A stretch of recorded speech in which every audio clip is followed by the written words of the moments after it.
Hey, what's up everybody? This is Keith Wilson from DG Airbrushing with another airbrushing video, and today we have something a little bit different. We have an AR-15 that the owner wanted this sandstone color, and he wanted it distressed as well.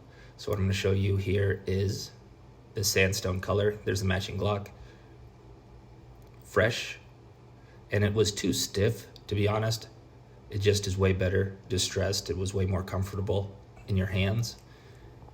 And I'm gonna bring up two videos. Here's the first one. And what I did was I stressed out the areas of the rifle that would be most used. For instance, the grip and the trigger. There's the final product. The customer was happy, I was happy. Please like and subscribe. Comment in the comment section, leave me a question. If you wanna see how I distressed it, tell me. If you don't tell me, I don't know.